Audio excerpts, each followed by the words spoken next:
Right now, there are two people at the same gym. Same equipment, same routine, same starting point. 6 months later, one of them is still there. The other quit somewhere around week 4. And if you asked both of them in week 1 how committed they would have said exactly the same thing. So what separated them? It wasn't discipline, it wasn't genetics, it wasn't the workout plan. It was something they were saying to themselves, quietly, without realizing it mattered. One was thinking, I'm trying to get fit. The other was thinking, I'm someone who works out. That gap, that tiny difference in self-description is what this video is about. Psychologists call the collection of beliefs you hold about yourself your identity.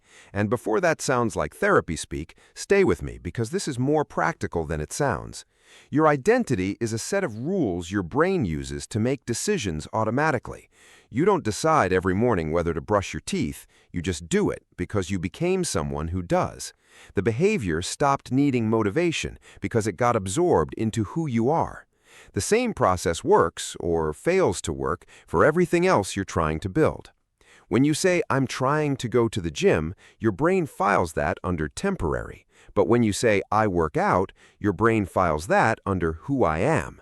And the brain is surprisingly loyal to who it thinks you are. It filters decisions through one quiet question. Is this what someone like me would do? That's not philosophy. That's how the default mode network actually operates. James Clear calls this identity-based habits, and I think it's the most underrated idea in Atomic Habits.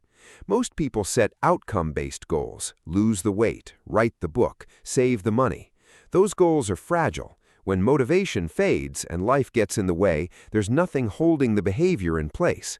But if the behavior is attached to identity, it has a different anchor entirely. You're not working out to reach a number. You're working out because that's what you do. Now, here's the part nobody talks about. Most people wait for the identity to arrive before they claim it. I'll call myself a runner when I can run 5K. I'll call myself disciplined when I've proven it long enough. That logic feels humble, but it's completely backwards. The identity has to come first. You don't earn the identity and then get the behavior. You claim the identity and the behavior follows. So what does this look like in practice? The first shift is in the language you use with yourself in the hard moments. Not, I need to go to the gym. I'm someone who shows up even when I don't feel like it. It sounds simple, but you are feeding your brain a self-concept every time you do it, and the brain is taking notes. The second shift is in how you treat small actions. 3 sentences in a journal feels pointless. 1 set at the gym feels like it doesn't count. But every small action is a vote for the kind of person you're becoming. The Lotus Method sees it this way.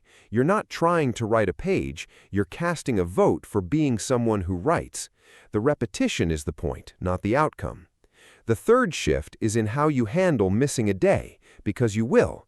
The people who quit aren't the ones who miss a day. They're the ones who let it become evidence against their identity.